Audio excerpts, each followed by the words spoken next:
What is up, everybody? Welcome to another Saturday morning, almost afternoon, I guess, on the East Coast. I guess it is afternoon now. Hype show, Mr. Somich. Big day. Oh, man. Wow, let's go. Got 300-point races. We got a mandatory pick 6 payout. We got an amazing day of racing from Keeneland, stakes after stakes after stakes.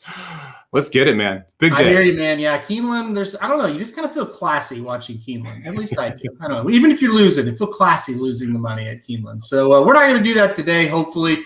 Listen, our first show we ever did for the Saturday Hype was this day, basically 1 month ago, where you had 3 preps and was a big deal. And we asked this question to start it off. So we'll ask this question again.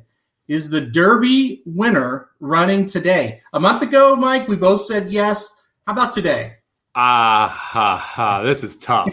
This is a tough one right out of the gate. Man, because you're really is it concert tour or is it essential quality? Who do you got, right? That's what this question boils down to. I'm going to say no. I'm going to say that the concert tour would still be my favorite for the Derby, although essential quality, who should absolutely air today, essential quality is clearly the 1A or 1B to concert tour's 1A. Yeah, I mean, this is definitely a 2-horse race as of right now. And I'm kind of lean with you and say concert tour. So I'm going to say no. But we'll kind of talk a little bit about essential quality and kind of what we're seeing today.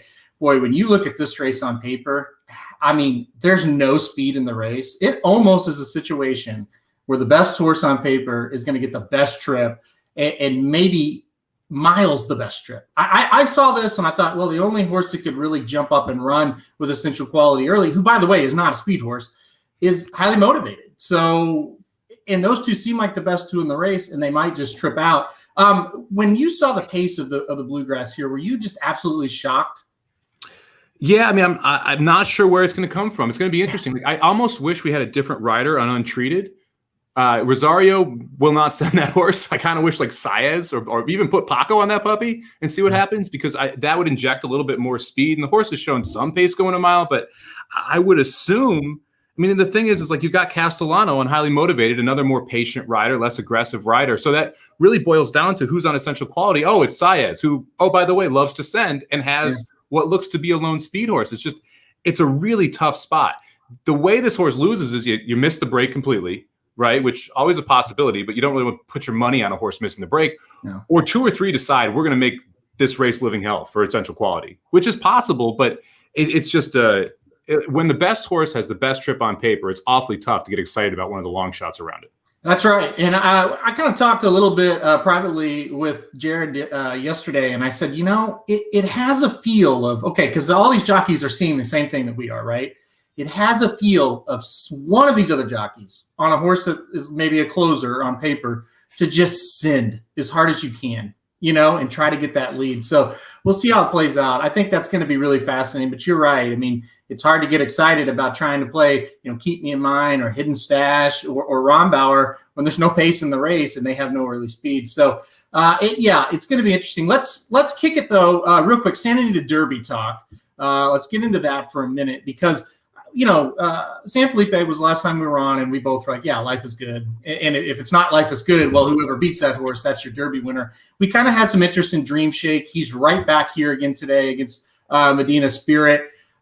Just quick thoughts on the San Anita Derby, and can we get a competitive Kentucky Derby horse out of this race? Yeah, I think you could. I mean, you have a couple interesting horses in here. I mean, Dream Shake to me is interesting coming back, second time going 2 turns. It just kind of got tired in the stretch last time. I would take Dream Shake over Medina Spirit in this spot. Maybe you could make a case for Defunded on the outside if this horse runs huge for Baffert. I mean, you've got Smith. It's going to be first time going 2 turns. The horse looked great breaking its maiden last time out. So I think that Defunded could be interesting. It's funny, Medina Spirit's going to go off as your post-time favorite. Probably the horse I have the least interest in the Derby. I want someone to beat him and really show up, and that would be the horse I'd be more interested in moving forward versus if Medina Spirit's able to get the job done here. Yeah, I definitely agree that Dream Shake is kind of the logical alternative to the favorite. My problem with Dream Shake, and listen, the horse could definitely improve, right? This is second time out now against Winner, second time going long, only the third start of his career. So obviously there's signs, right? All right, that the horse can improve. But man, Medina Spirit kind of put that horse away in the stretch. I rewatched the San Felipe. I was like, oh, man. But maybe Dream Shake, moved a little early into a hot pace. Maybe it was greenness. Maybe he just wasn't quite ready for that challenge yet. Peter Urton does not throw horses second out into stakes very often. So that does kind of tell you the talent level and maybe why the horse didn't run so well. So I agree. I think it's a 2-horse race there. Quickly to the Wood. I don't think either one of us believes that a Derby horse is coming out of the Wood. But kind of give me your thoughts on the Wood. Is there anything that's even close to a contender moving out of this race? Well, I mean, I think this is the best betting race of the 3, which is interesting because it's by far the most level playing field. And you've got a couple horses coming out of a race last time out that are going to take money. And that was the Gotham, where you have Wayburn, who won at 46-1. And the 2-horse Crowded Trade for Chad Brown ran second at 5-1. Both of them are going to get bet today. That race and this race are very different races. I talked about it on the Magic Mike, on Blinkers Off this week, where, look, we're going a mile and an eighth today. We're not going a mile. The pace is going to be completely different. And they came home in 26 seconds in that race. They were like crawling home. It looked like a great race when you watch the replay, but it was not a great race on paper. I think that sets it up for one of the contenders coming in from outside of that race. It's actually one of my main concerns about Highly Motivated is that he didn't win that race when we're looking at the Bluegrass. Mm-hmm. I don't think anyone in here, look, if there's one horse that can go to the Derby and make a statement here, is Prevalence, right? Yeah. And the reason Prevalence is in this race is because Essential Quality has the same ownership group. That's why he's not a Keeneland. So it'd be interesting to see how this horse runs. Obviously, this horse absolutely jumped off the screen for us at Gulfstream Park first time out. Comes back and wins in a 1-mile race. This is going to be the first time going 2 turns. This is the first time against graded stakes. So we got quite a few tests this horse has to pass.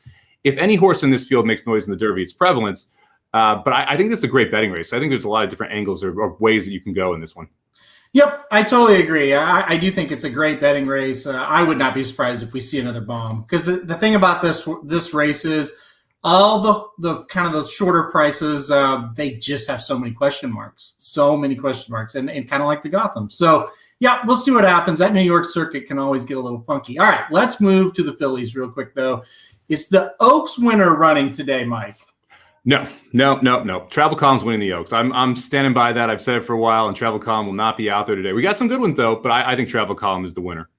Yeah, I kind of think you're right about that. I am interested in the Ashland a little bit. There's some horses coming back, like Simply Ravishing and Malathot, that could be pretty good. We got a horse like Will Secret, who's won a few in a row at Oaklawn and has looked good. So she's almost kind of the measuring stick, so to speak, because we kind of know, Oaklawn's good, but we don't know if it's great. But if this horse wins, that elevates her a bit. Past the Champagne is coming back or coming back off a nice maiden win. That horse looks pretty good too. So I think it's a good field, but I'm with you. And Simply Ravishing and Malathot, think about it. If we were talking about the Kentucky Derby and they waited all the way to the last prep and then they go to the Derby, we would not be excited about playing these horses in the Derby, right?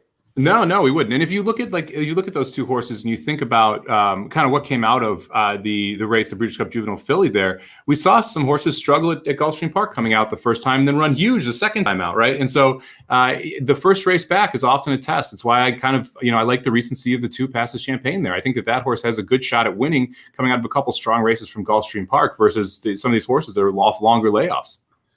Yeah, I'm definitely with you on that. And we kind of saw it in the turf race yesterday, Fire at Will, and it wasn't a layoff, but not. I don't know if Fire at Will really is in like good turf form, or maybe he's just not that good. Period. But that form at Gulfstream wins the race there with Scarlet Sky. That was a really good race. So Yeah, that was a heck of a race. You got to wonder if Maker regrets trying that Derby prep now, because that one race could have really thrown the stride off for this horse, and Fire at Will should have won easy there after getting that early lead. So, and I don't think that the Keeneland Turf course was necessarily playing to closers. I think that he just straight up got run down by a horse that was dead last too. I mean, like it's not like this was the horse coming from second. This was coming from 5-6 lengths out of it. So, not very impressive from Fire at Will yesterday. Yeah, a quick comment from Michael Myers says, will Secret look good to anyone? Yeah, I mean, if wins today, we'll see. We'll see how she looks here. My question with Will Secret is how good are the horses she's been facing at Oaklawn? I think it's iffy at best. And then 20 Carat is going to win the Oaks. Darren Sipes, is that how you say your name? That's how it says. So, 20 Carat. 20 Carat will stretch out. That would be my biggest concern there. I mean, you got to get points. I mean, 20 Carat's not in, is he? Is she? Let me look at the Oaks. I don't think so. Could get in if some people don't want to run, but I don't know if that horse.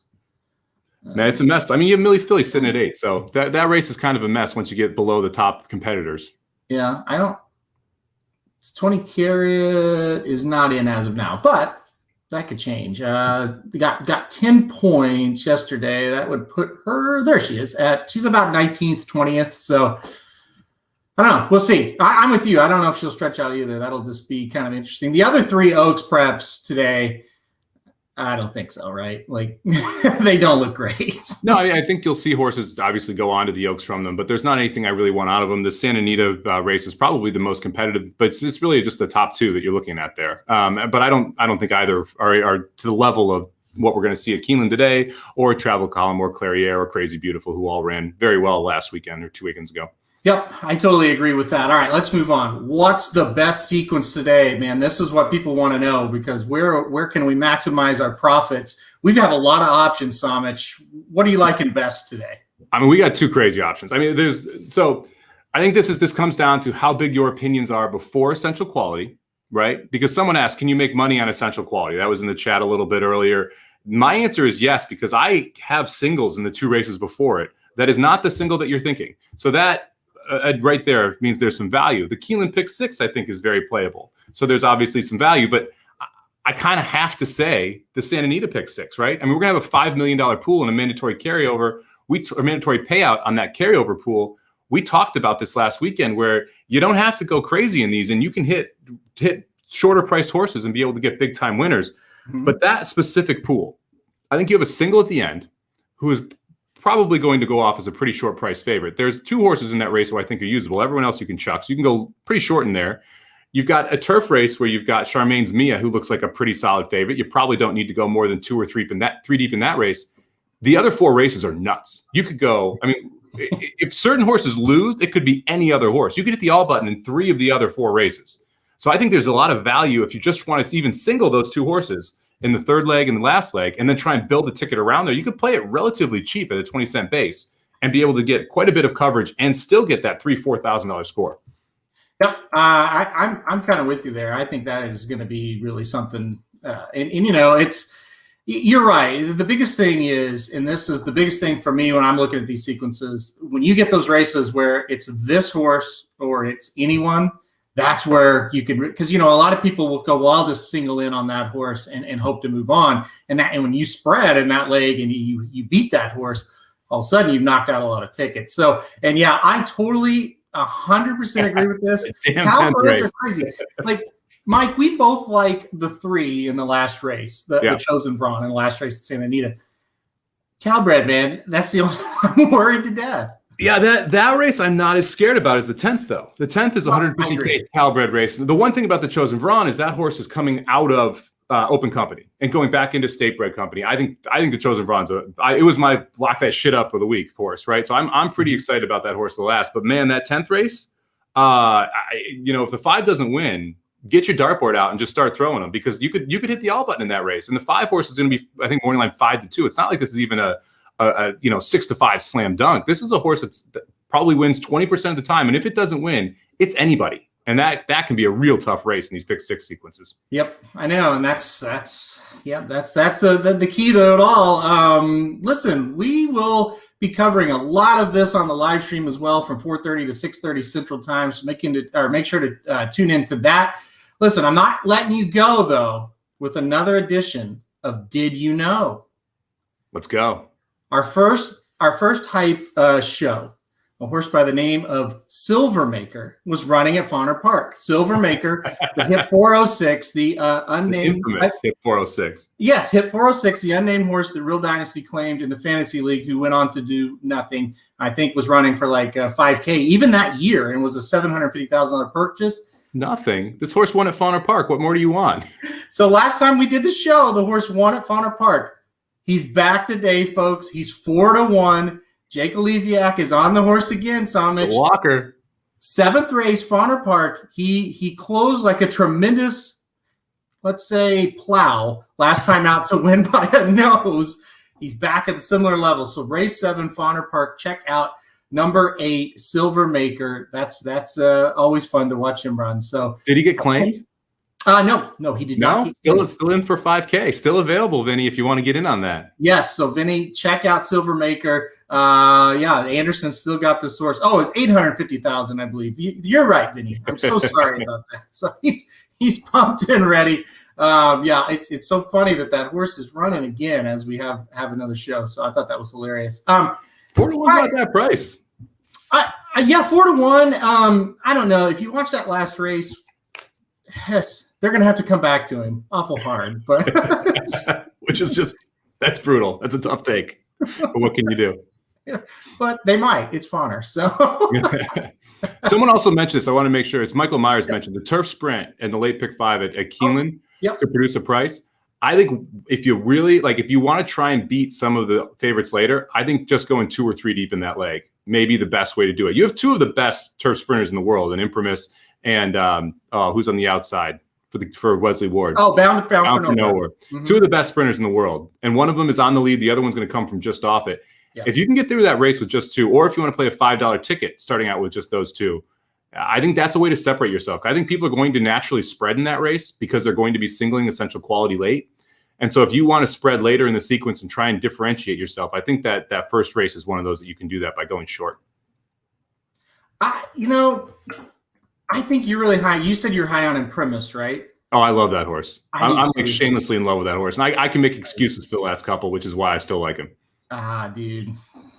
I get it. I totally get it. I really want that horse to win. I hated last time out. I got so mad he lost to Tampa. I'm like, how does that horse lose at Tampa? That's crazy. But lone speed, and he just couldn't catch him. So yep. I'm with you. We like the same too. I'm still worried. I'm really worried about Just Might in that race, and Hollis at a big price. I like those 2. So I think it really kind of is the same thing you were talking about at Santa Anita. If Bound for Nowhere and Imprimis don't get the job done, the floodgates could open there. So I think that's a good point by Michael Myers. All right, Somich, we try to keep these at 15 minutes. We don't like to go forever and ever. So any final thoughts on the day? No, it should be a fun one. I mean, I love these big stakes days when we have 3 races like this, but the cards at Santa Anita and at Keeneland are huge. I think Aqueduct probably chalks out a little bit more. The Ortizes returned to Aqueduct yesterday. 6 of the 8 favorites won, and one of the losing favorites lost to a 9-5 shot. So not exactly the prices galore you'd expect. I don't think Aqueduct is going to produce a ton of prices, but Keeneland and Santa Anita should have massive pools all day. You've got 3 pick 4s at each track, multiple pick 5s. You got the $1 pick 6 at Keeneland and the mandatory payout 20-cent pick 6 at Santa Anita. It's going to be a great betting day at both those tracks. Hopefully we can cash some tickets. I totally agree. I think it's going to be awesome. This is one of my favorite days. I say that about a lot of weekends, but this is literally one of my favorite because you've got all of the tracks running at once. So I'm looking forward to it as well. Hopefully we get some tickets cashed. Like I said, live stream 5:30 to 7:30 Eastern time, 4 to 4:30, 6:30 Central. Since we're done with racing, yes, that's a great hire. A very, very good hire. I can't believe Oklahoma was able to get him. So I'm excited. All right, Mike, that'll do it for us. Join us back on the live stream, and we'll try. Hopefully by the time the live stream comes on, we've hit a lot. We're up a lot, and then it's just icing on the cake after that. That's all gravy. That's right. All right, so we will see you later on this afternoon. Thanks, everybody, for watching, and good luck with the early races.